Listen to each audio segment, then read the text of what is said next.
Good morning, everyone. Morning, James. James Maple something?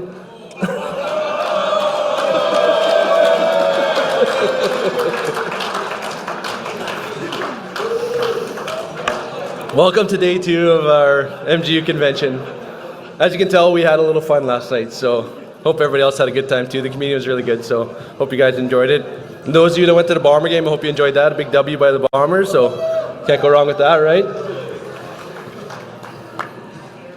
Yesterday we had a chance to watch a couple of really impactful videos featuring MGEU members about mental health at work, and I promised yesterday we'd have a few more. So before we officially get underway, we're going to play a video for you guys to watch. So it's from our Healthy Minds at Work campaign. So Tech, could you please roll that?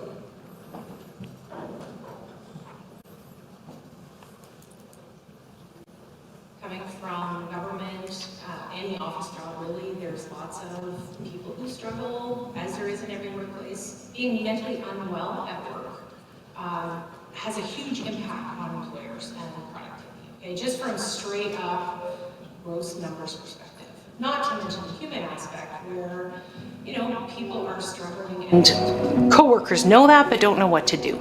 If leaders are able to speak openly, maybe share their own experiences, just feel comfortable speaking about things to do with mental health in the workplace, it really opens the door for staff to feel that way. It's very vulnerable speaking about personal experiences like that.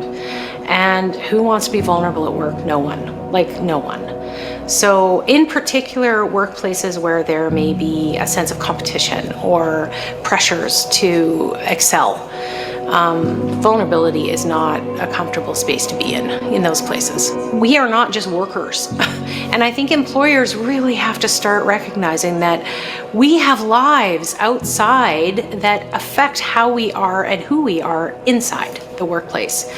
So I remember I had a manager one time talking about how, when we come into work, we carry our briefcase and we carry our suitcase from home. And that was just such a poignant image because, really, we do carry that baggage everywhere we go. And for a workplace to assume that I can leave it all at the door is it's so old-fashioned. My wish for this campaign, for this province, for this country is connection, is mutual understanding.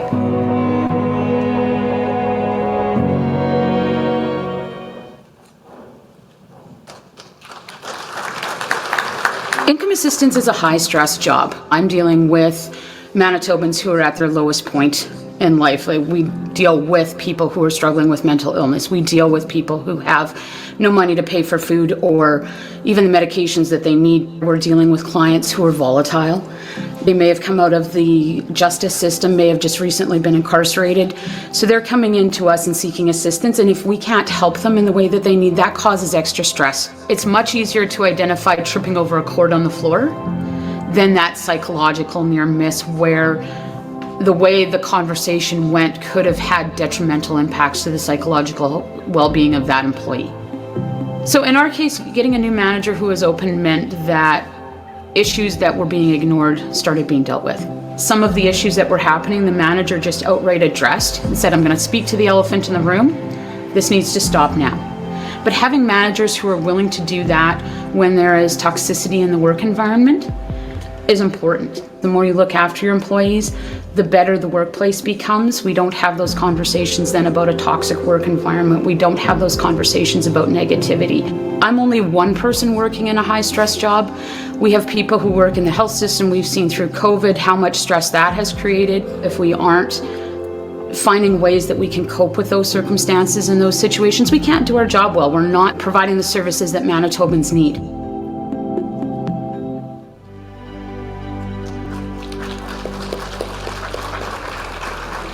The employer's responsibility is to shield their staff from the dangers of work, whether it's physical or mental. Lots of people work jobs that are dangerous, and we go to work knowing that they are dangerous, and we accept that, right? What we need in return is the ability to recover so it doesn't affect us for the rest of our life. The employer has to be willing to accept that their workplace is dangerous and causing these situations, and then be willing to address it. Acknowledging it, building that relationship, and then coming up with a plan.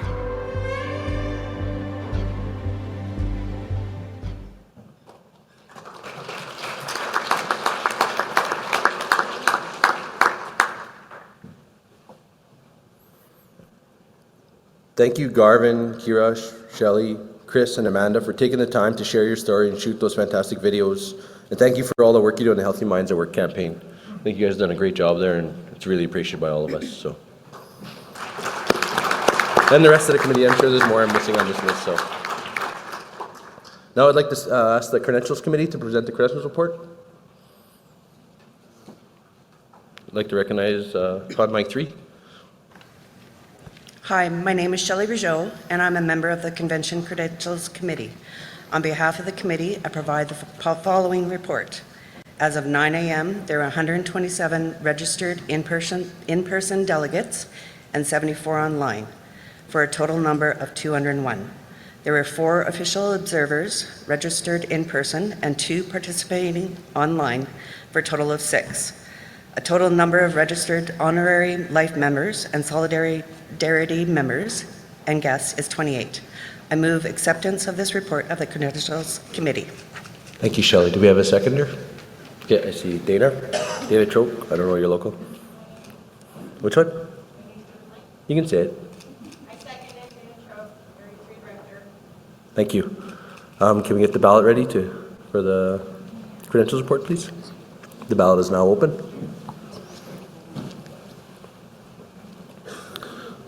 And could I ask the Tech Change Committee to make their way to the front, please, when they get a second, once they're completed voting?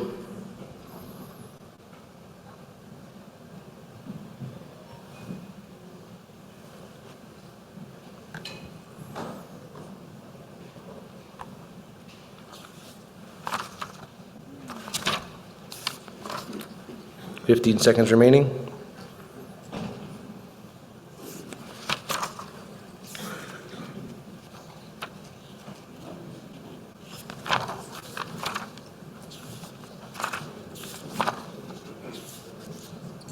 The ballot is now closed.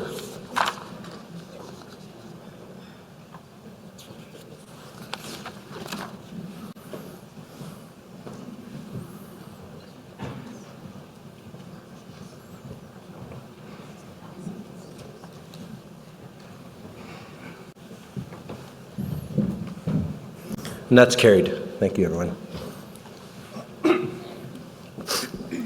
Yep, that's 132 to 2. There's always those 2, right? So I'd now like to introduce the Tech Change Committee. You have the chair, JP Lapointe. Penny Ann Wainwright's vice chair. She's not up here yet. Is she here?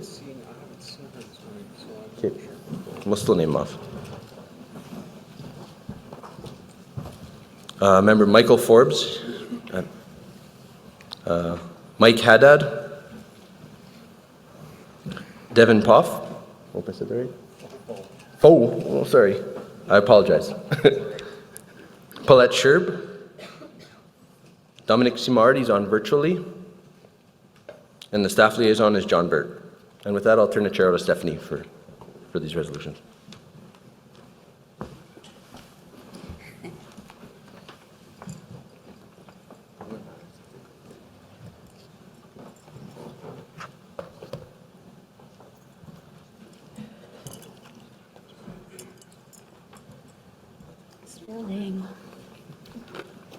Morning, everyone. We're going to start with Tech Change 1 resolution. So I will turn to committee to read it. Okay, and before I read the resolution, I just want to take a personal moment to say thanks to my committee for their support. This is the first committee that I've chaired in all my long years with our operation, and it's been great, and only because they're a great committee. So.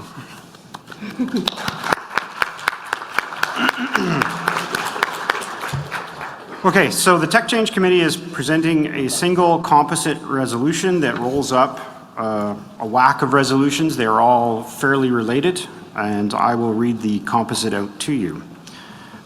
Improve access to broadband and cellular services. The MGEU will lobby the provincial government to make certain that all Manitobans have comparable access to reliable and affordable broadband and cellular services that meet or exceed CRTC standards and recommendations. Because all Manitobans deserve comparable access to 911 services, telehealth, mental health, and crisis services when and where they need them regardless of where they live. Because all Manitobans should have the flexibility to work from home or attend school remotely. Because all Manitobans deserve the safety and security of knowing wherever they are, they can call for help or assistance when needed. Because all Manitobans should be able to have access to these services regardless of their economic status. Because the United Nations General Assembly passed a resolution to declare internet access a basic human right so that all people can exercise and enjoy their rights to freedom of expression and opinion and other fundamental human rights. The human spirit of this recommendation has been recognized by the Canadian government as well. Submitted by the Tech Change Committee, and the committee's recommendation is to accept.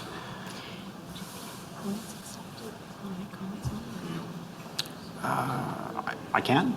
Or we, you know what, we could do it organically anyway. Okay. Sorry about that. So the committee, it is moved and seconded by committee with the recommendation to accept. So if there's anyone who'd like to speak to the mic, we will take any questions or debate.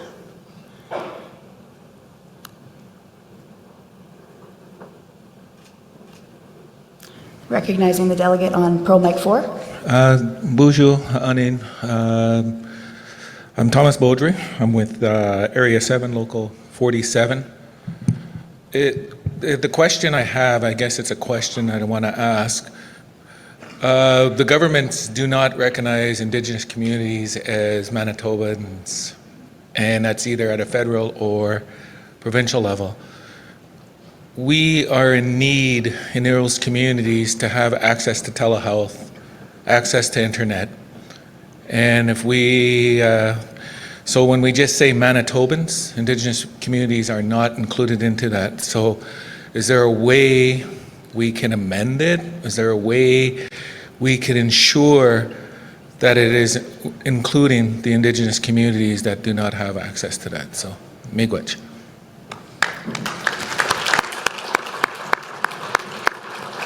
Do you want to speak to that? Yeah. Go ahead, JP. Thank you.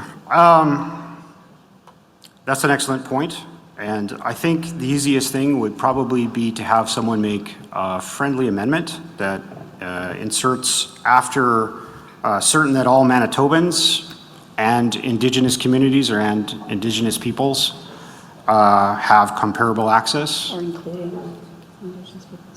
Yeah. Something like that, yeah. Yeah, and my understanding is that would have been the intent of this, so I would definitely see that as a friendly amendment if someone did want to make that. I'm assuming one of you at the Con Mic 3 is doing that? Brian Wilson, Physical Sciences, Area 4, and Component Director, and I've got some wording, and so does my colleague. You can go ahead with your wording and I'll second it. So I was going to make the amendment that it be changed to MGU will lobby the provincial and federal government. That was my suggestion. Okay. And I think if we can combine this, we can put them into one amendment. And so I was going to add that all persons who reside in the province of Manitoba on any territories in Manitoba, so that it encompasses any land that is designated as Indigenous as well. Okay, And I so move. And I will second it. okay. What's that? Oh, yeah, if you have the wording, if you could bring it to Erin on the end, that would be fantastic. It would help her. Just 1 second.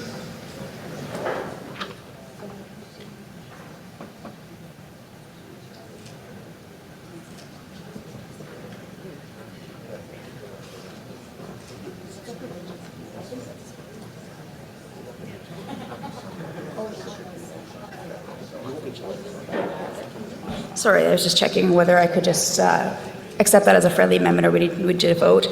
Looking at some of the other resolutions that are also covered by that one, they do mention federal government, so I think that in the spirit of this was meant to encompass all of those, including federal government would be in line.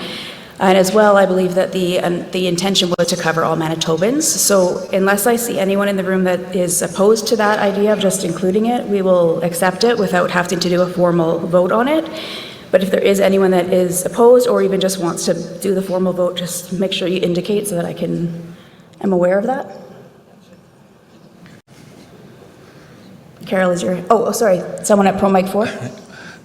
You, like I'm saying, you have to really spell it out for Indigenous people, because we are not considered persons of Manitoba or the federal jurisdiction.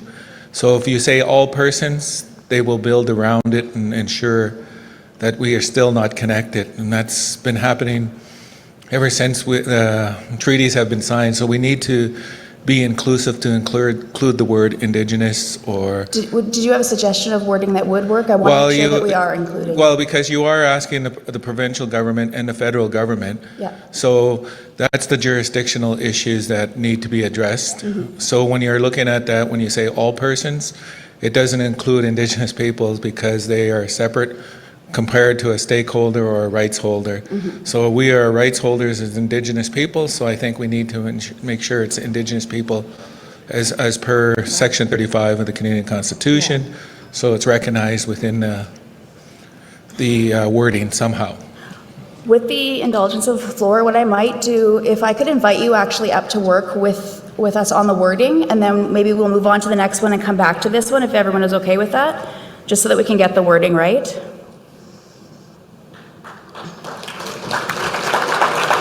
Are you okay? Oh, sorry. Yeah, you want on mic 3? So I will amend my motion instead of territories to say all persons living in Manitoba and all Indigenous communities in Manitoba. With that, yes? Okay. Thank you so much.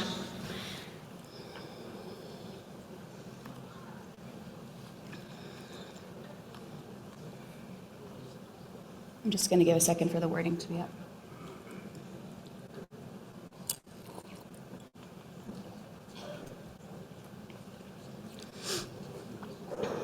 So I'm just going to read the amended motion so that everyone is clear on it. The MGEU will lobby the provincial and federal governments to make certain that all persons who reside in Manitoba and all Indigenous communities in Manitoba have comparable access to reliable and affordable broadband and cellular services that meet or exceed CRTC standards and recommendations. So that's the resolution as it stands now, and I would invite any further debate or questions. I'm just going to give it a second to make sure that no one's getting up. Seeing none, we will move to the vote. A reminder that these resolutions require 50% plus one. And yeah, I'll let you know as soon as the ballot's open. No, sorry, I accepted it as a friendly amendment because I believe that was the spirit of it. And yeah, and nobody had opposed that. So we're just going to accept it as this is the resolution. Yeah. Okay, the ballot is now open.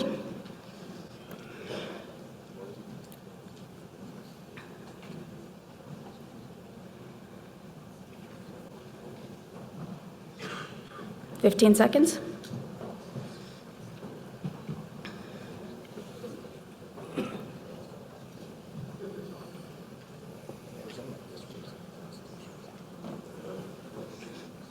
And the ballot is now closed.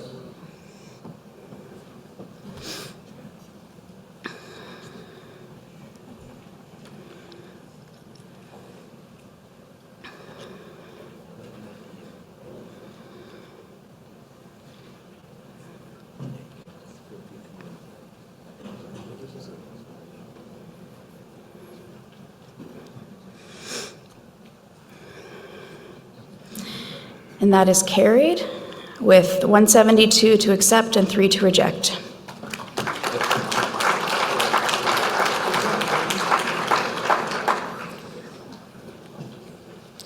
And I will now turn back to committee for, that's it, never mind. Sorry, as I looked at my book, I'm like, wait, we're moving on to GR. So for that, I guess I'll turn the chair over to Kyle, or do you want me to just step them down? Okay. I thank the committee, and the committee can step down.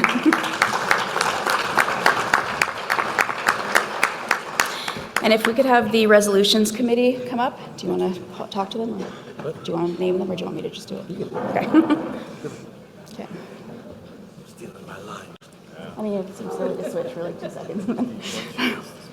I know, we just can't get it back. I'm trading myself to the table.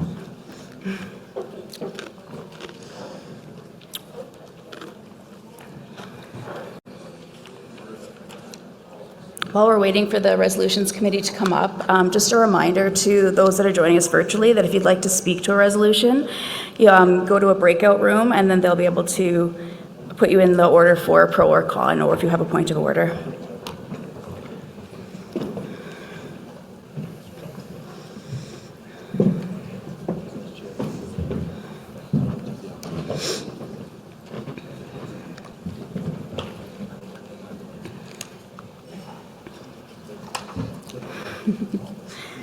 Okay, so I'd like to introduce our resolutions committee and thank them for all of their hard work. It is a big job going through all the resolutions for committee. I've been on that committee in the past, so thank you so much. We have Chris Kwan, who's the chair.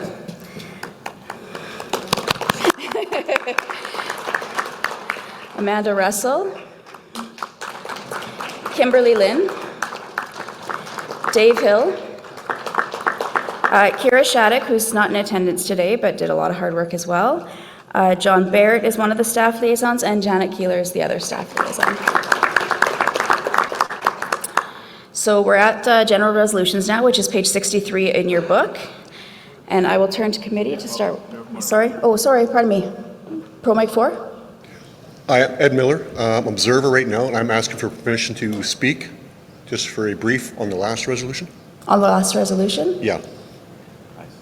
I'll allow it, yeah. Oh, thank you. I don't know, Ed. No, just kidding. What I thought I saw or heard was that the resolution's amendment was voted on, but not the resolution. No, what it was, and I had said that I was going to accept the amendments as a friendly amendment that didn't require a vote because it was in the spirit of it, and there was, pardon me, there was nobody that opposed that, so we just went ahead and accepted it. Nope, thank you. Thank you for checking, it's good to make sure. So I'll turn to committee for GR1.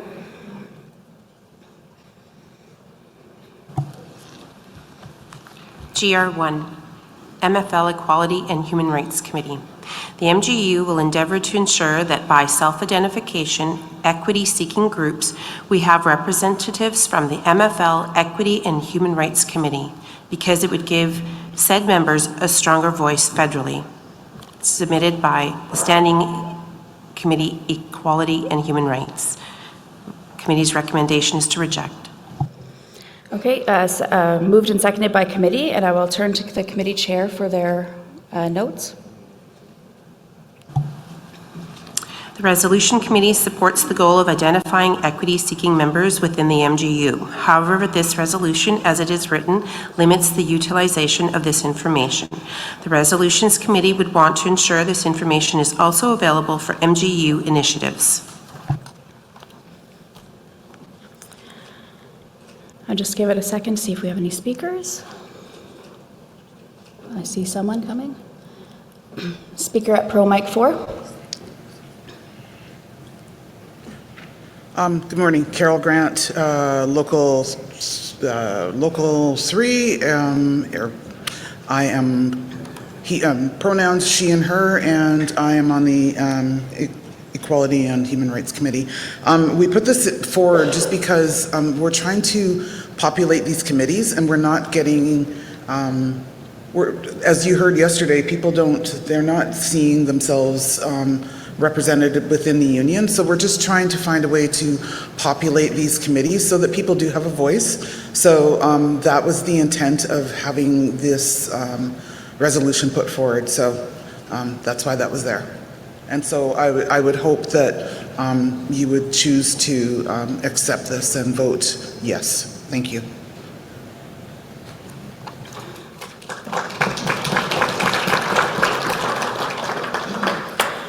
Seeing no one at a con mic, I'll go to Pro Mic 1.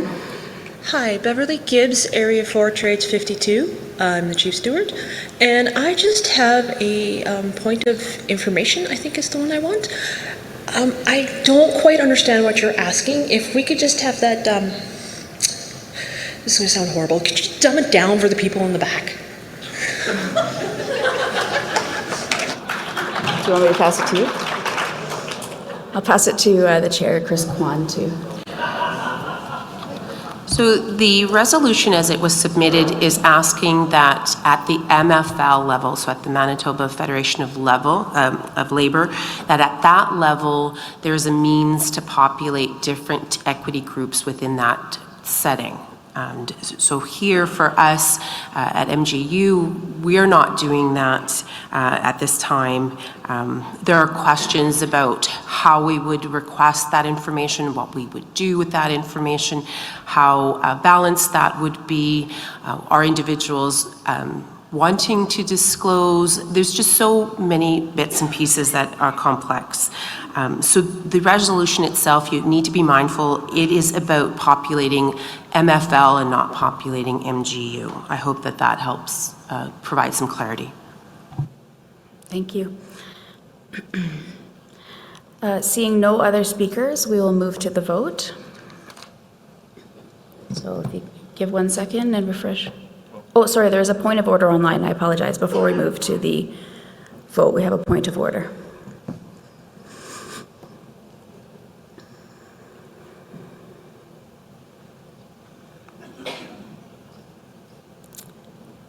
From Cheryl Mickey online.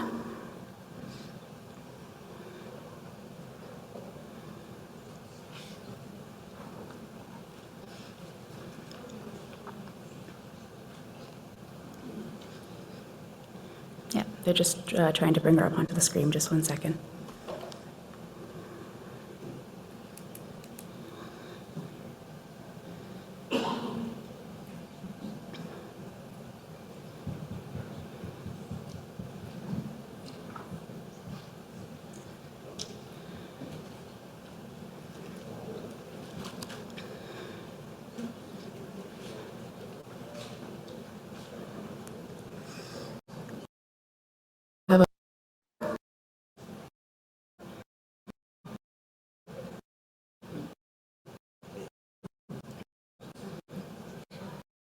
Can you hear us? Yes, thank you. I have a, I'm wondering if we can, I'd like to move to refer this back to committee for further development. I think that this initiative is worthwhile. However, as the resolution is written, I don't think that it actually reflects the intent that is being put forth here. I'm wondering if we can move to have this put back to committee for further development. Yeah, so that's not actually a point of order, but we didn't have anyone else on the mics to speak, so I'm happy that you spoke as well anyway. So if you did want to make that referral, we would definitely hear that and we could vote on that. Yeah, so we would need a seconder. I see, yeah. Shirley Russell is seconding. Thank you, Shirley. I was sitting here thinking, what is your last name again? My apologies. Yes, Shirley Russell seconded. So I would take any speakers on, I guess referral, the only thing that would be debatable is where it's being referred. So if there is no debate on that, we will vote on the motion to refer this back to the committee.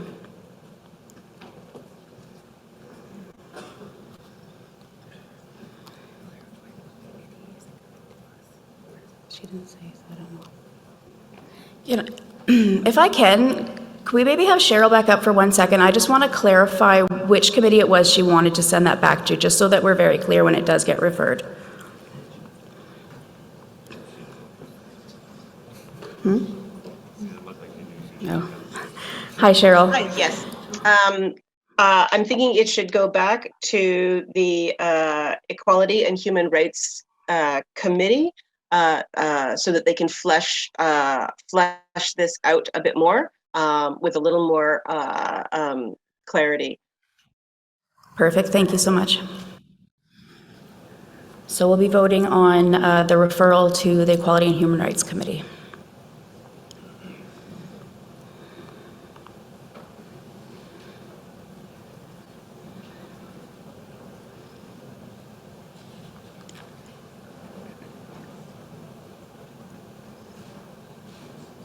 Okay, the ballot should now be open.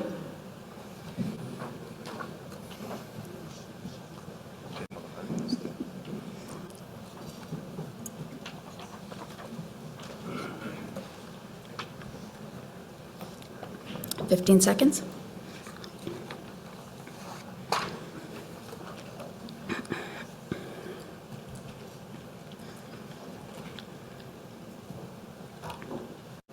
And the ballot is now closed.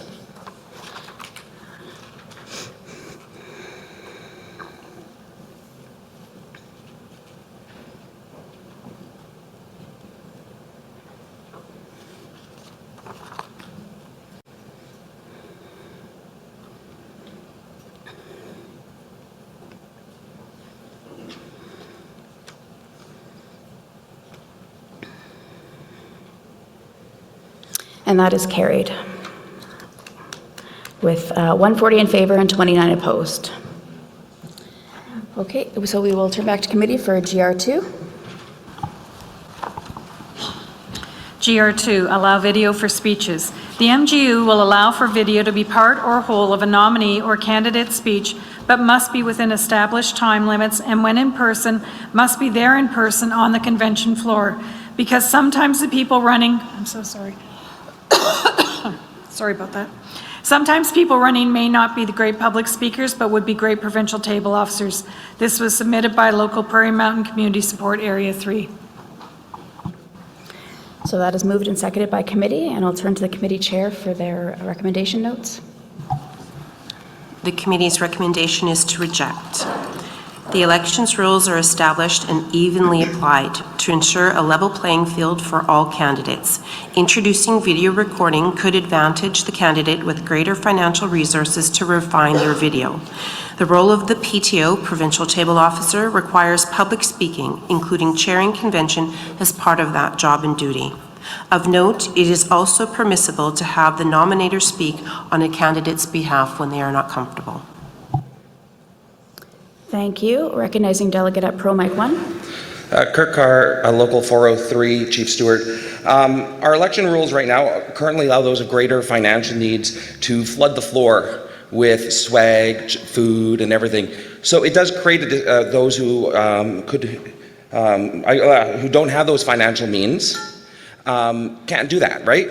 So this just, the video allows someone another tool to show why there would be a great table officer. I think using the finance means is a separate issue. We need to set a limit to what one can spend as a table officer during that election time. But I don't think that's part of a video. Like, I think it's two separate issues on there. So I think we should be allowed to have a video. Thank you. Con Mic 2. JP LaPointe, Local 67 President. And as much as I want to democratize the process, I think that the potential in a resolution like this and a move like this for us, for someone to hijack the process is fairly large. So unless we're prepared to also spend a bunch of time creating rules around what is and is not an acceptable video and vetting those videos and making sure that all of the technology in the room is appropriate and available. Honestly, as difficult as it may seem, and I know there's a person looking directly at me right now who I've had this conversation with a lot over the last 10 years, the ability to stand at one of these mics and give a speech, the ability to stand up in front of the group that you are asking for your votes and give a speech is unfortunately a bona fide requirement of being a table officer. And I'm not comfortable with anything that lessens that bar. I think it's deeply important and core to the role. Thank you, Delegate. I'm seeing no further speakers, so we will move to the vote. The ballot is now open.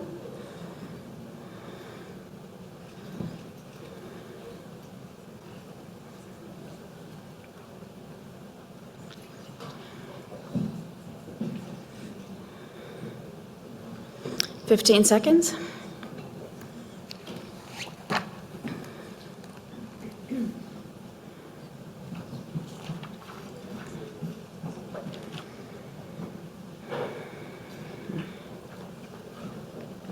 That ballot is now closed. We'll just wait on the results.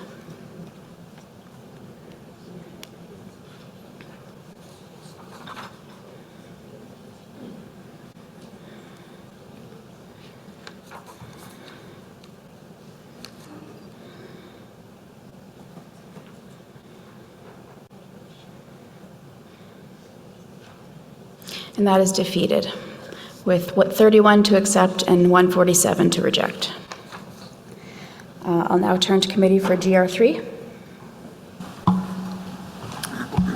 The next resolution is a composite resolution that is being submitted by the Board of Directors and covers resolution GR4 as well. Reorganize how standing committees host conferences. The MGEU will host 2 one-day conferences per term, and each standing committee may apply to the provincial officers after each biannual convention to host one of these conferences. And the provincial officers will select which committees host these conferences based on the following criteria. 1, a proposed theme that is relevant to members. 2, the availability of similar conferences and educationals offered by MGEU and other labor organizations to which MGEU is affiliated.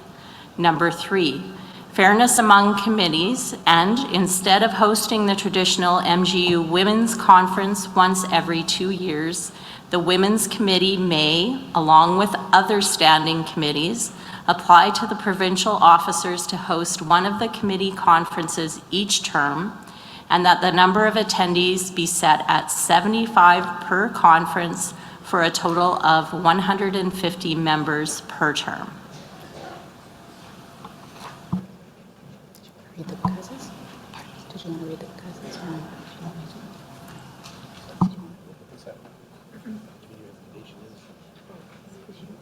Sorry. Oh, sorry, forgot the becauses.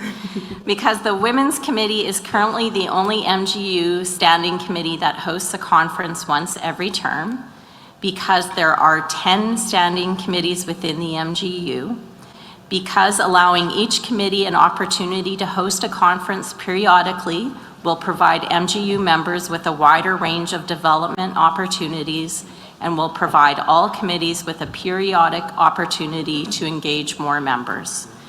Because planning and organizing 2 one-day conferences simultaneously makes efficient use of MGEU resources.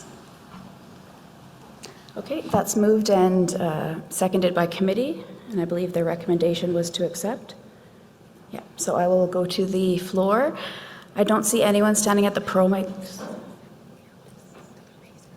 Oh, sorry, my apologies. I'll turn to the chair for their notes on their recommendation. My apologies.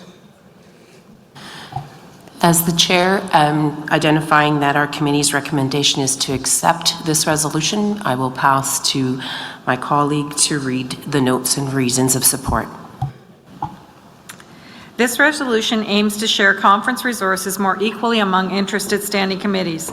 This resolution would ensure a wider variety of conference topics are available to members.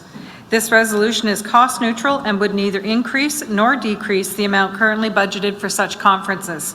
This resolution would ensure that decisions about the conferences are made in the context of all similar conferences and educationals that MGEU members participate in, including available the MFL Women's Conference, the NUPCHI Women's Conference, the Prairie School for Union Women, the MFL Health and Safety Conference, and the MFL Young Members Forum, etc.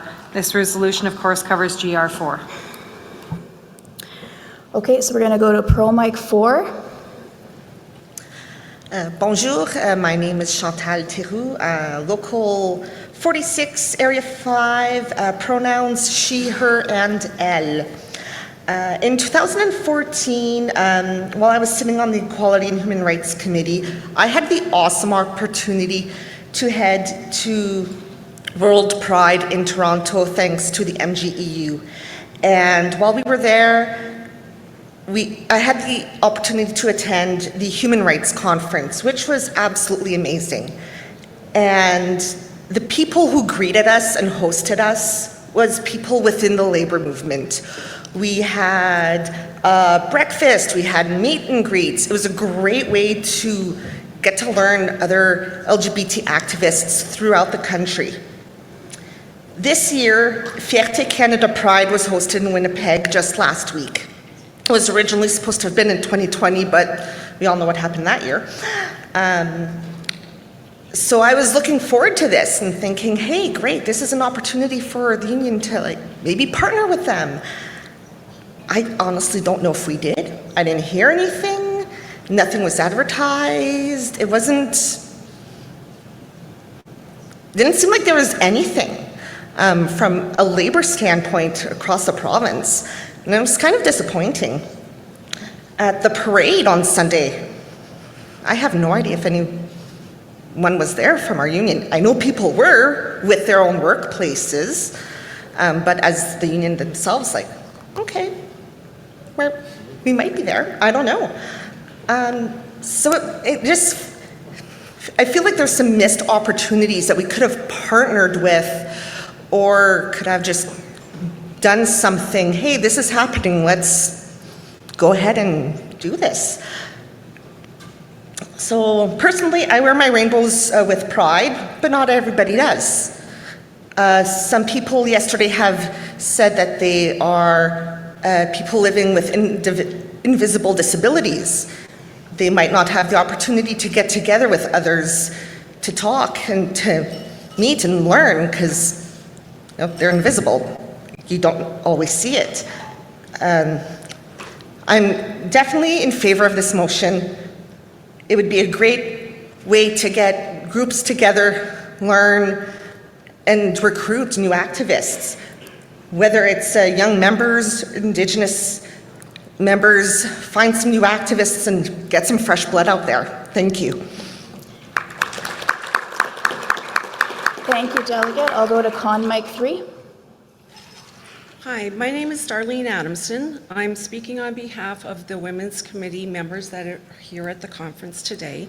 I'm from Area 5, local president of the clerical component, and also a member of the Women's Committee. I am extremely opposed to this resolution for several reasons. As a committee member, we were given the courtesy of hearing Resolution GR4 on page 117 of your book from Janet Kaler on March 23rd of this year. We had a very heated discussion in regards to this resolution, and to my recollection, it was unanimous that every elected member to the Women's Committee was opposed to this resolution. Our strong opposition to this should have been brought forward to the Board of Directors, but instead, the board has decided not to back us up, but to propose their own resolution. We were promised by our chairperson the opportunity for further discussion on this resolution as a group and brainstorm via teleconference one evening in the future. We wanted to get together as a group and brainstorm our plan of action and prepare a collective speech for convention. We were never given this opportunity and have not had a meeting since March 23rd. Members of the Board of Directors have a duty to be accountable and to ensure their words and equal their actions. I would be interested to know how the chair of our Women's Committee voted on this resolution, GR3, knowing her team are extremely opposed to the initial resolution, GR4. I strongly urge everyone to reject this resolution and not refer this decision to the board. Article 4.9.3 in the MGEU policy procedures states that the Women's Committee will plan a women's conference on a biannual basis. As a member of this committee, elected for a fourth term with years of experience, I can assure you that this is our main focus. We have delivered a wide range of topics and opportunities to all women of the MGEU, being mindful of promoting our union, highlighting women in leadership roles, and encouraging others to do the same in a safe environment. We live in a male-dominated society. It's a sexist society. Looking to our neighbors to the south proves to me that women are still under attack, and I believe that a women's conference. My apologies, Delegate, you're out of time. Thank you so much. I'll now move to Pro Mic 1. Chris Kwan, Local 47, Social Sciences, Area 7. I am the individual who submitted GR4. The reasons behind this is to ensure that we have opportunities for all members of our union. Doesn't matter if you identify as male, female, Indigenous, persons of disability. We have to have platforms, opportunities for everyone to have a conference, to present their difficulties, to speak in their venues with safety. We have to stop protecting a set group and be open to all groups. I understand that the Women's Committee feels that at times they have senses of concern. However, men also are subject to domestic violence. Men also are subject to many of the things that are discussed in the Women's Conference, and they are not allowed to attend. In other provinces, we do allow men to attend those particular conferences because they can come in and support, and they can come in and speak to how they were subject to domestic violence. So that's one side of the equation. My most important aspect of this resolution was to ensure that other entities had opportunity. We have colleagues that are stepping up today saying, you know what, make sure that when you're doing a resolution, you include us appropriately. We just saw that in a resolution earlier.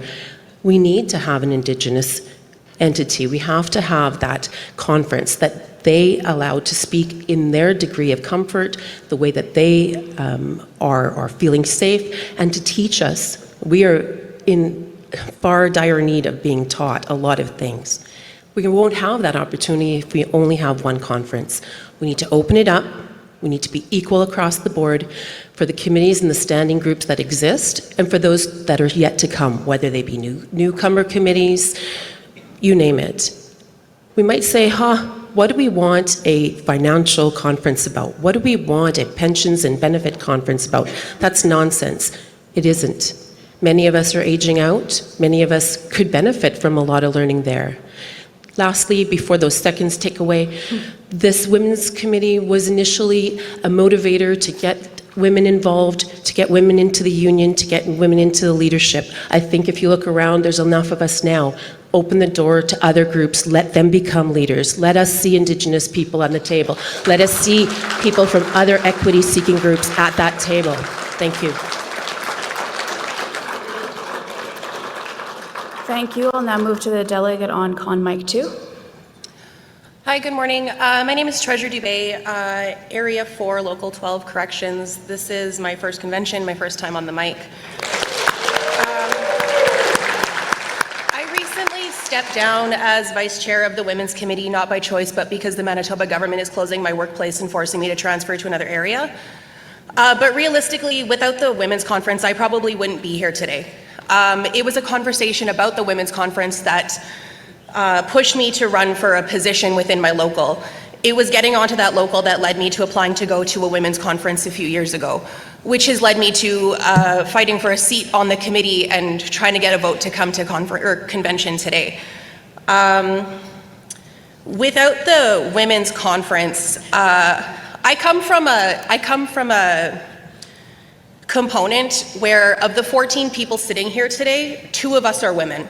So as much as women are still represented overall throughout the MGEU, in my component they're not. I still come from a male-dominated industry.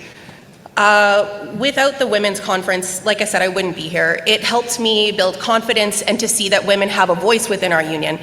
I'd love to be able to stand up here and spit out some numbers for you guys, but I'm not a numbers person. I don't have statistics on women in the workplace and women in union, but I know that across the board, it is still lower numbers. For me, like, this feels like an attack specifically on the Women's Committee. I don't disagree that other groups shouldn't be represented or be able to hold conferences. We've seen that with the mental health conference. It's obviously possible to add in other conferences for other groups and other causes. I don't feel like we should be able to take away from the work that the Women's Committee does or the promotion for involvement of women in the union that the Women's Conference brings to us and creates just a stronger overall union with the women that are involved in that conference. So like I said, I can really only speak for my personal self. That women's conference led me to where I am today, wanting to stay involved. I'm sorry, I was supposed to continue on this, and I will read this as well. So looking to our neighbors to the south proves to me that women are still under attack. I believe that a women's conference is both beneficial and essential for our female members.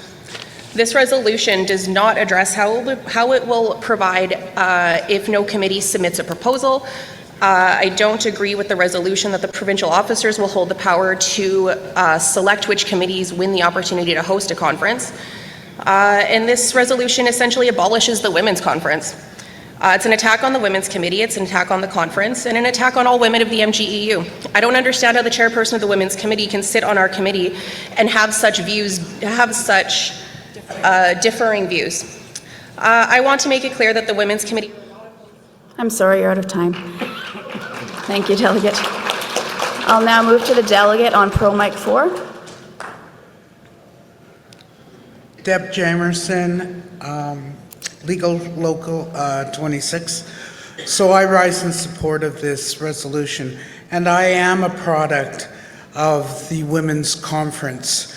Back some many years ago, the conference was called Tools of the Trade, and we did hold a mock convention, and I learned how to speak and how to participate and how to work through the process of chairing and committees and writing resolutions, and I've used those tools throughout the years. I don't always have to go to another women's convention, but this is now a new age and a new world, and yes, there are still women's issues that abound, but there are also very important issues such as equality and human rights, where it would be an opportunity for us to bring in members of all races to engage our members. It would be a way for our members who have participated for years just as members to take a pension conference, to understand what they need to do in the next 5 years before they retire. It's an opportunity for the Tech Change Committee to do and educate on the work that they do. It's an opportunity for people to understand the grievance and arbitration process if that is their interest. We're not just a focused group. We are multifaceted, and we need to be able to educate, train, and give people that history and understanding. Thank you.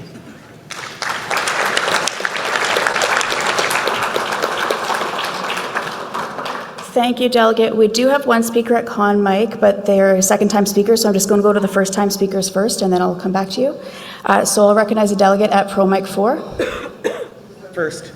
Oh, was he? My apologies. Pro Mic 1. That's okay. James Alexander, Local 14 Corrections, and I would like to call the question, please. Okay, the question has been called. Is there a seconder? I see a seconder. So we will go to the vote on calling the question. The ballot is open.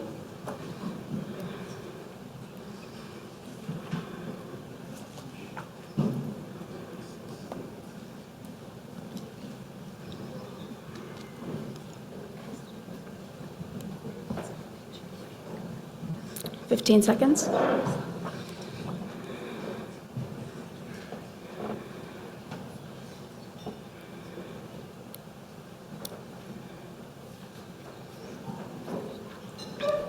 That ballot is now closed.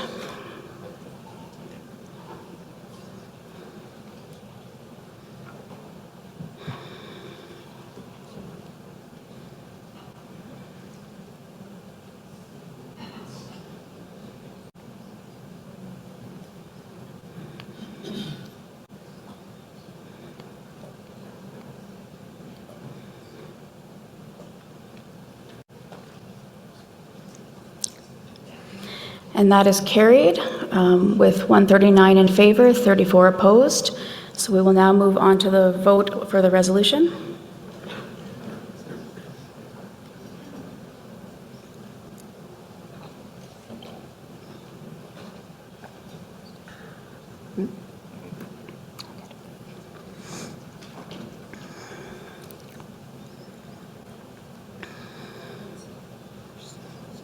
The ballot is open.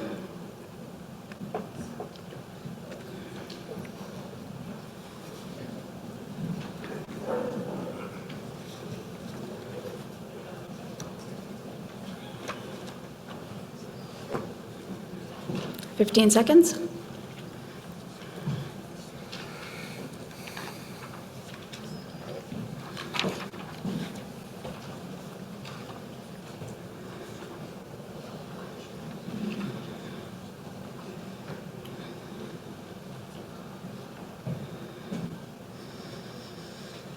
And that ballot is now closed.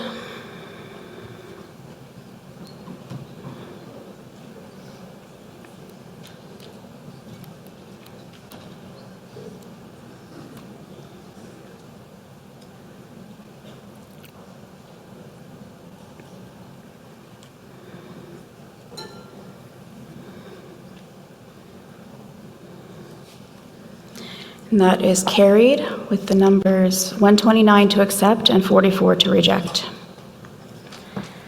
I'll now turn back to committee for GR5. GR5, increased support for marginalized people.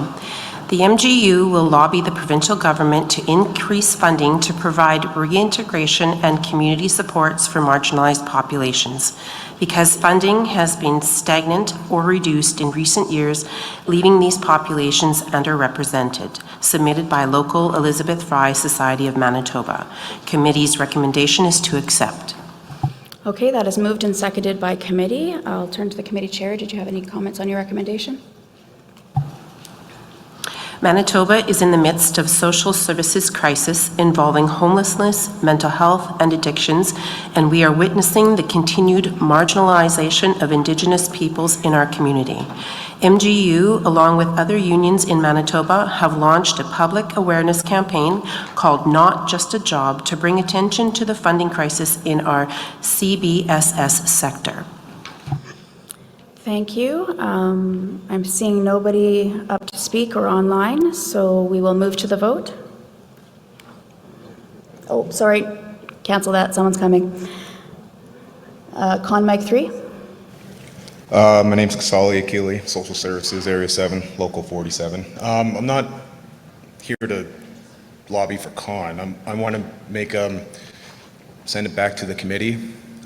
You'd like to refer? Yes. Make a motion to refer? Yes, I believe that's Okay, correct. and back to, I'm not sure which committee, but I want to just, on this basis, the wording is too it's too vague. There are a lot of specific issues that I think need to be addressed and targeted when lobbying the provincial government in terms of funding. The one being, I work in this field, so this is close to home for me. Poverty is a major issue. We need to lobby them for solutions of poverty. Addictions treatment, mental health services.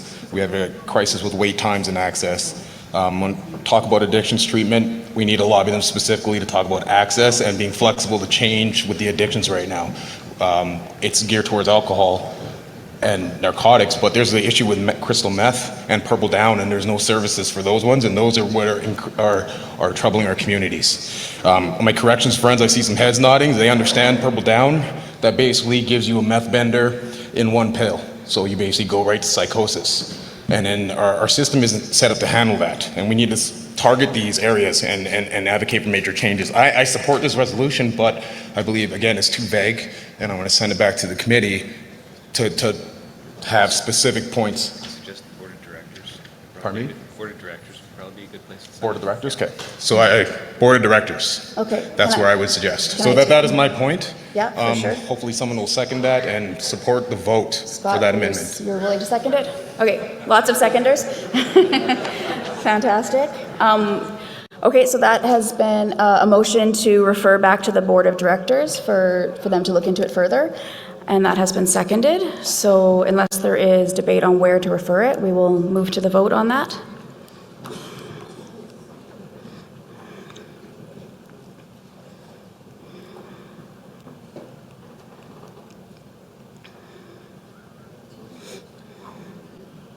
Okay, that is open.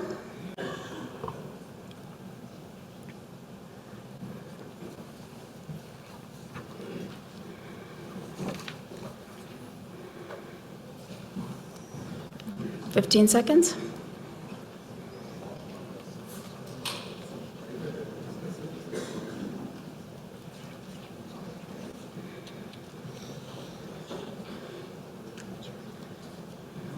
And that ballot is closed.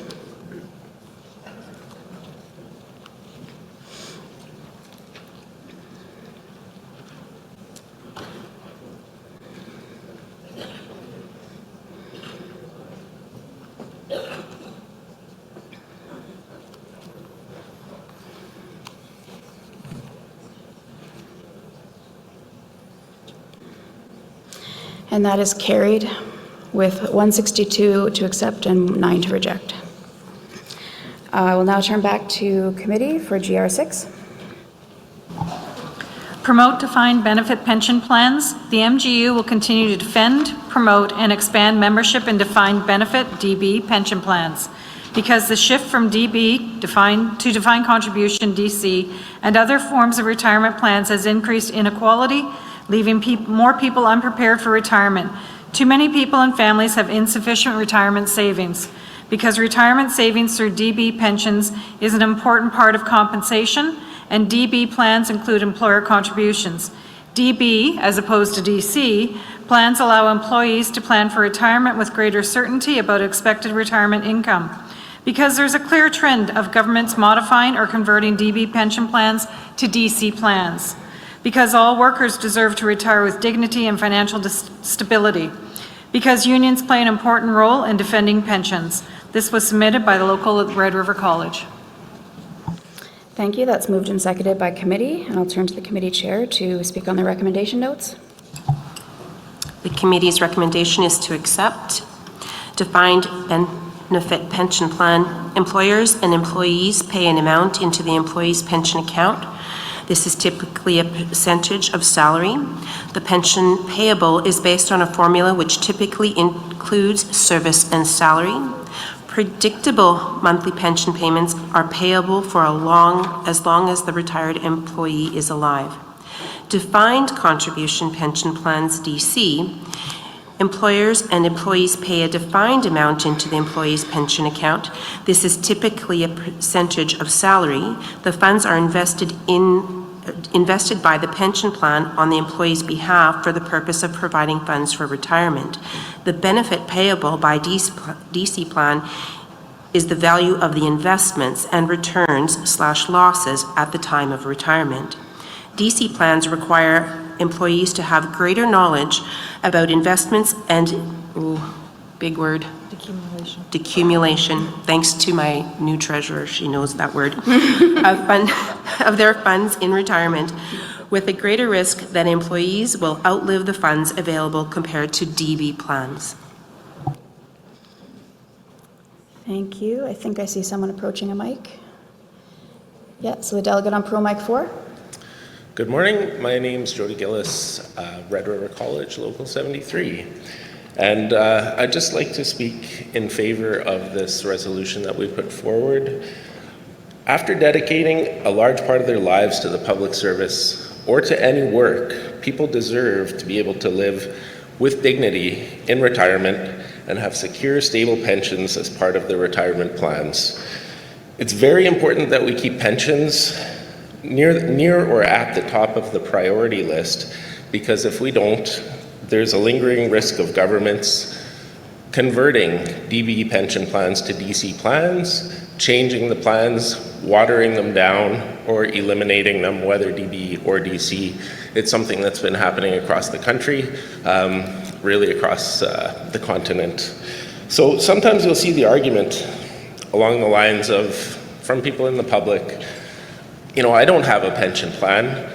Why do these people have a pension plan? You know, why are they getting these fat checks in retirement? You know, people pay into those pension plans, whether DB or DC, throughout their entire working lives. And I think the argument has to be flipped on its head, and we have to say everyone, union, non-union alike, deserves a secure and stable retirement, and the labor movement has to stay behind that and make sure that retirement, stable retirement, income in retirement, the ability to retire with dignity stays top of the list. Thanks. Thank you. Thank you. And seeing nobody at a con mic, I'm going to go to Pro Online. Brent W. Oh, Brent W. Early, pardon me.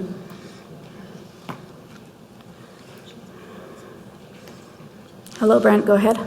Good morning. Dobredin, Brent Early, Area 7, Local 40, Physical Sciences. When you have to kind of understand in the comparison some of how the two different pensions work or how they're funded, a defined benefit, you know, government will argue because they're of a sustainability that you definitely need to have those continuing participants and people contributing. A defined contribution, of course, it's limited because within those contributions. I'm opposed to government switching our pensions to defined contribution because the long game is for them is that they can also use this as a lever to reduce positions, to eliminate positions without harming their obligation to contribute into these pensions. This is a long game of government to shrink our positions and to reduce the services we provide. So I would definitely urge the members to vote in support of this resolution. Jacques, thank you. Thank you, Delegate. Seeing no further speakers, we will move to the vote. Oh, pardon me, there's someone coming. Pro Mic 1. Hi, Carla Wilby, first-time speaker.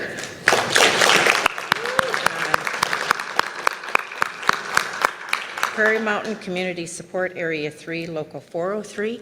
I work with home care and have been for 17 years, and I would just like to remind the union that with home care, we have terrible benefits. If you work in a facility, which you're doing the same work as a healthcare aide, your benefits are much better. And with home care, there's a really hard time trying to get people to even work in home care because they can work in a facility and have much better benefits. Myself, if I had to work in a facility, I wouldn't. And yeah, I love home care, but our benefits are terrible. Thank you. Thank you. No one at the con mic, so I'll go to Pro Mic 4. Wanda Thompson, Local 303, Family Visions in Brandon. Our benefits are pathetic, to say the least. Personally, I'm in favor of this motion, but I work with a lot of young people. They don't want to see these deductions taken off of their paychecks. They're not looking forward to their old age, to their retirement. I don't think any amount of talking would change their minds, but personally, I'm in favor of it. And I think if the younger people would think forward to their retirement, they would too. Thank you.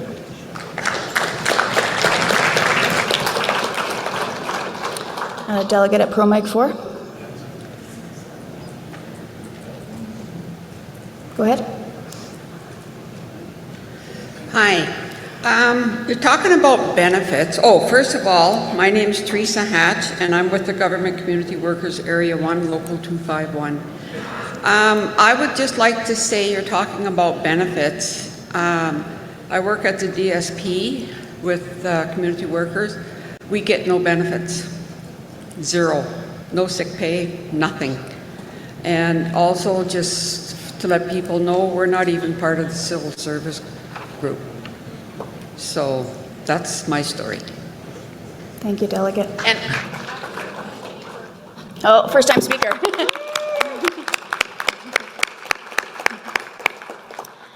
Still seeing no one at Con 2. I'll go to Pro 1. I'm Darla Roy. I am Chief Steward for Local 421 and first time speaker.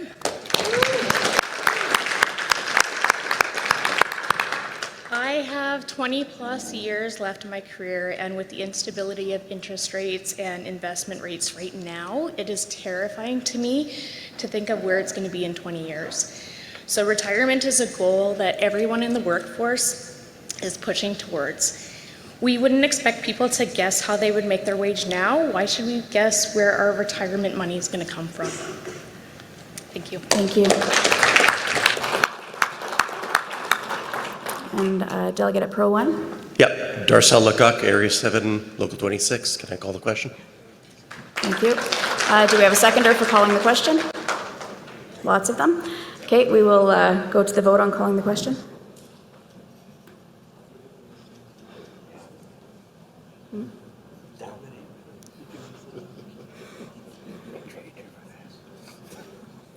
Okay, I'm just letting that happen. We're getting fast. The ballot is now open.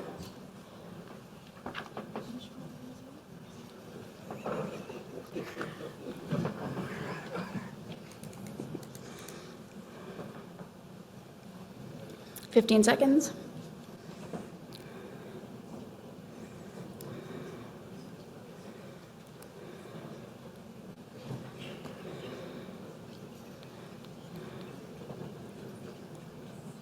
That ballot is now closed.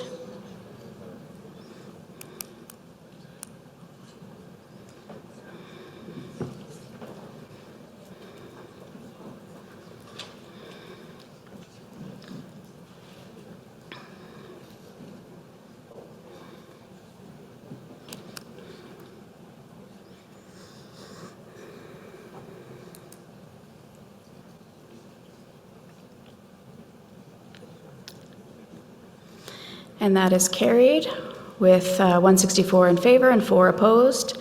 Those 4 want to keep going? No, I'm just kidding. So we will now vote on the resolution.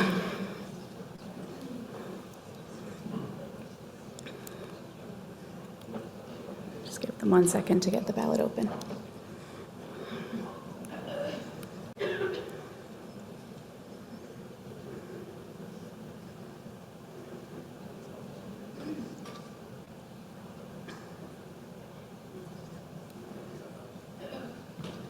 That ballot is now open.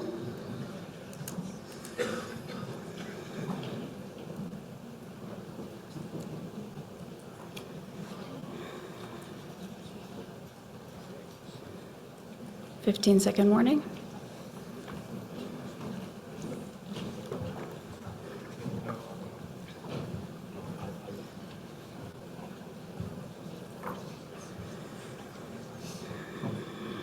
And that ballot is now closed. Just 1 moment for the results.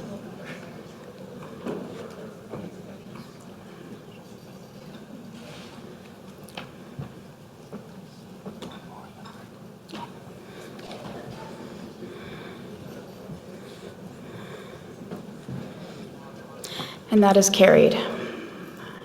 I'll just give you the numbers. 173 to accept and 2 to reject. We're going to do one more resolution before the break, and so I'll turn back to the committee for GR7. I appreciated that discussion because in my house, DC is normally versus Marvel. So DC, GB, I like that discussion. GR7, fight privatization. The MGU will continue to fight privatization within the province because Manitobans rely on these services, not only Galico, but VIMA and all other public services. And this was submitted by local Galico Area 7. Okay, that's moved and seconded by committee. I'll turn to the chair for their recommendation notes. The committee's recommendation is to accept efforts by the current Manitoba government to privatize services as well as contract out MGU members' work and sell off public assets continues at an alarming rate. These services have already included highways work, the province's air ambulance service, water bombing services, government vehicle maintenance, as well as social housing, to name a few.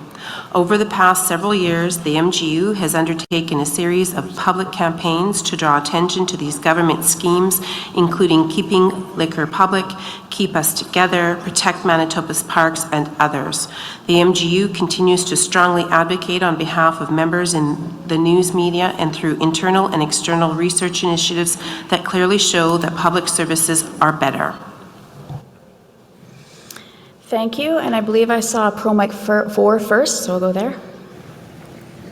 Hello, Scott Cloney, Area 7, Local 14 Corrections, MGU First Vice President. I'll thank you guys to allow me a few minutes of your time, because I think this is going to be the equivalent to preaching to the choir, because I don't think there's a lot of people in here who are going to be, yeah, they should definitely privatize more. But one, I don't think since 2008 I've ever gone to a convention and not been on a floor mic at least once, and I have to go chair soon, so I really wanted to take this opportunity to do it because it didn't feel right. I had the unfortunate distinction of being the MGU staff rep who had to support our members at Government Air Services as their situation or their workplace was privatized. And I got to tell you, you'd sit in there with these dedicated members who dedicated 20, 30 years to this province, who could have lived anywhere in the world, who made way more money than they made here, but they were absolutely committed to the safety of Manitobans. And these people, every day they went to work, saved lives or saved property and helped this province.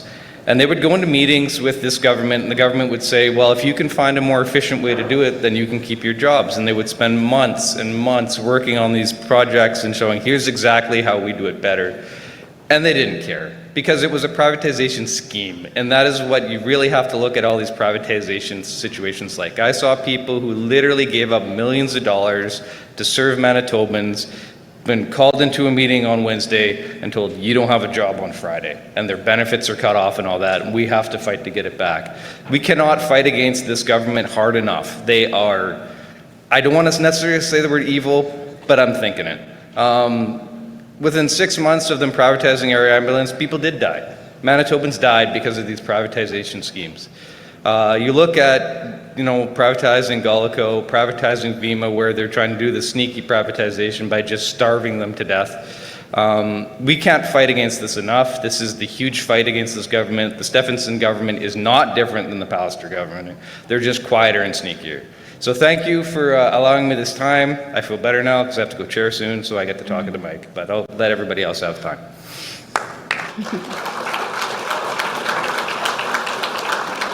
I'm going to go to Pro Mic 1, and then I'll come back to Pro Mic 4 after. My name is Eldon Bergson, Trades, Local 53, first-time speaker.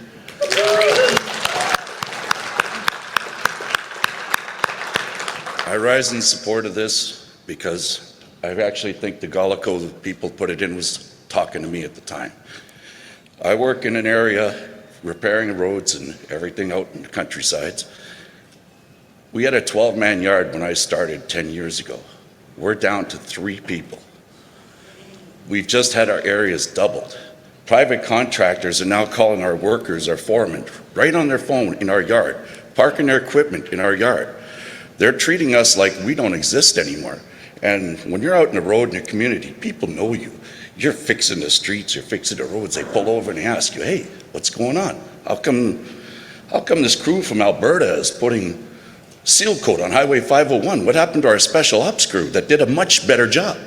These guys popped in, they piled a bunch of tar down, not even enough. They did poor quality work. We're just suffering out there at this point. We're losing our equipment every day. Yards are being doubled constantly. In the last 3 months, we've lost 3 satellite yards, or 3 full yards have now become satellite yards. Every yard is down to about 3 people that used to staff almost 20, and the work is doubling and tripling, and it is just not right. And I would like to thank Golico and everybody here to fight privatization. Thank you. Thank you, Delegate.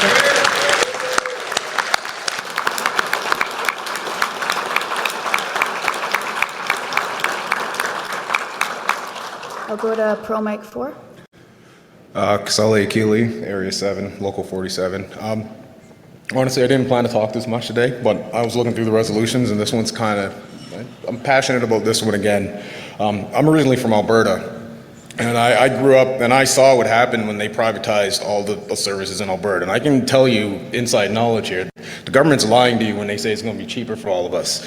My mom's hydro bill, they call it power in Alberta, right? In January, $600 for 1 month, real talk. I asked her, I almost fell out of my chair. And when I explained to her that we pay for a house $170 for gas and energy year-round on equalization, she almost fell out of her chair. She says that's what she pays in the summer, right?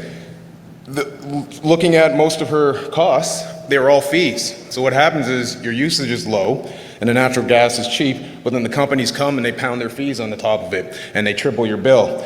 I can talk about liquor sales. In my 20s, when I would go back to Alberta, I used to laugh about how cheap liquor here is compared to Alberta. Again, all the fees are put on top of it. And when I talk about MPI, yes, we have a love-hate relationship and we have to deal with MPI sometimes. I'm going to be honest. They do good work. I hear it right. But when I go back to Alberta, I see nothing but cracked windshields everywhere because on their MPI bills, their deductibles are through the roof and they have to pay for that stuff. And when I explain that I can hit a tree and then go and pay my deductible and my car gets fixed, no problems, they fall out of their chair.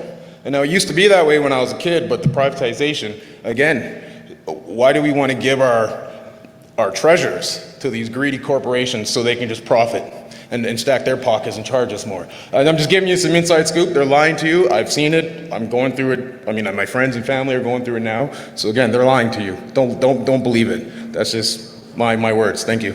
And I'm voting and I'm support this strongly. Thank you, Delegate. I see we have one more speaker on the floor and one online.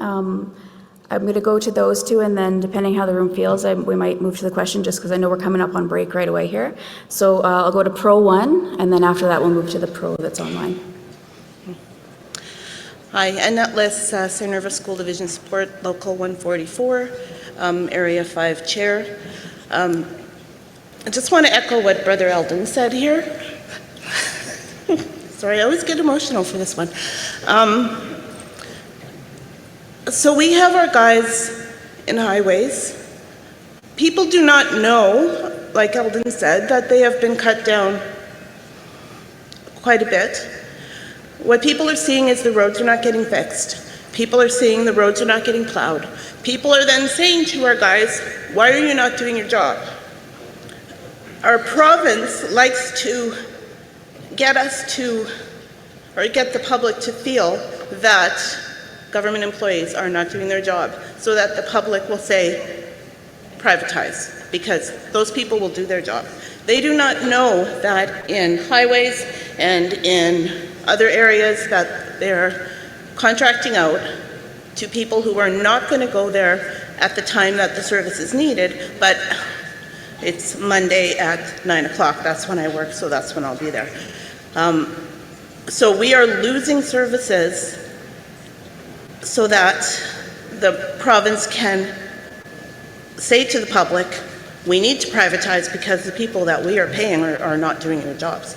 And that's what the public is seeing. And I think that MGU needs to do some more campaigning not just about liquor, but about highways, about the other areas where we are being privatized right now, to show the public that we cannot do our jobs if the government does not allow us to do our jobs, and privatizing is not the answer to that. Because yes, it might be cheaper for the first little while, but we will be paying for it elsewhere, and we'll be paying more than what we currently are in taxes or in per use services.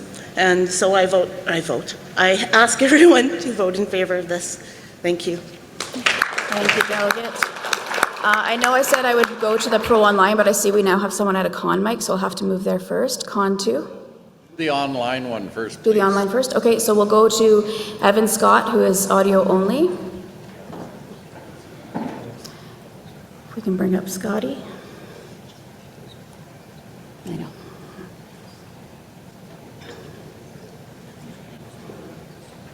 Yeah. Heard? Hi there. Go ahead, Scotty.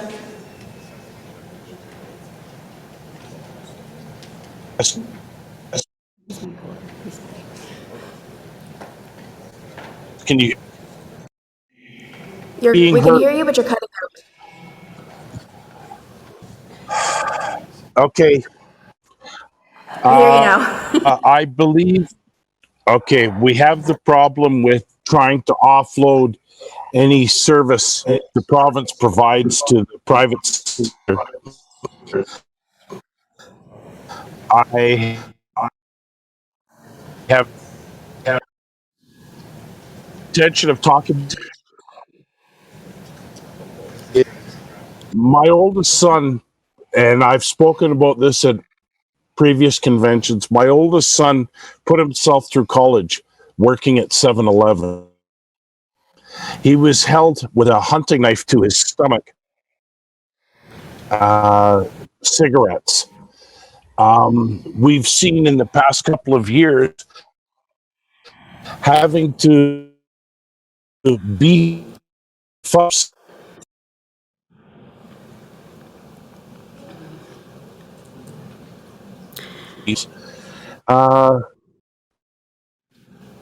by allowing a private well, nowhere. Scotty, unfortunately, you keep breaking up. Sorry, this is Evan Scott from Local 178. He didn't indicate that, but he's my coworker, so. But unfortunately, you keep breaking up, so I don't know if we should, yeah.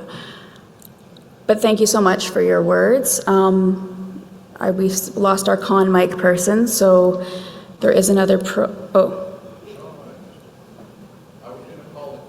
Get back over there.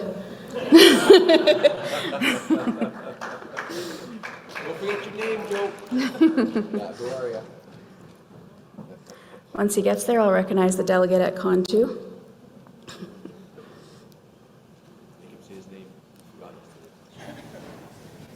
Go ahead. I wish to call the question, but I'm in favor of this because privatization is wrecking it for everybody. But we could beat a dead horse, you know, everybody agreeing on it. Let's call the question, please. And who are you? Oh, I'm Barney Rubble. I got away with it yesterday. I'm going to do it again today. I'm Joe Dooley, Trades. Thank you. Do we have a seconder for calling the question? Oh. Shelley yelled loudest, so Shelley Wiggins can second. Okay, so we will have the vote on calling the question. The ballot is open.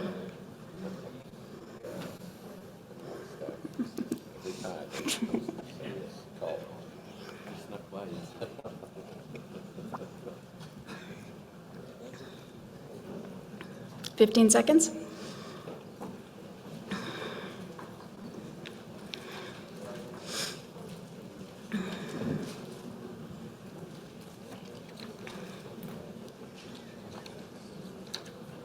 And that's now closed.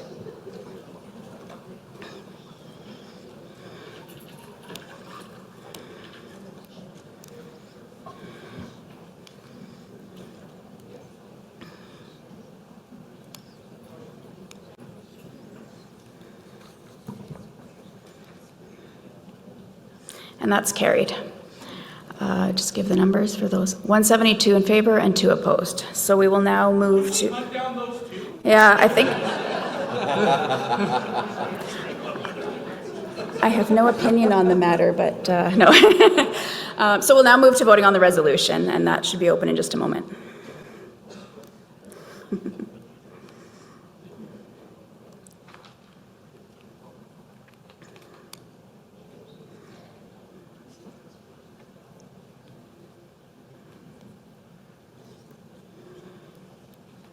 And that ballot is now open.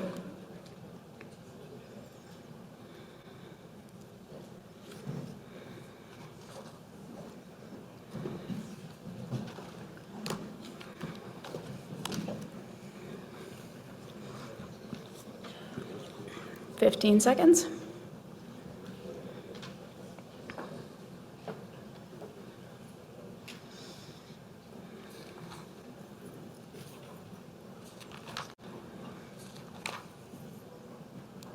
And that is closed.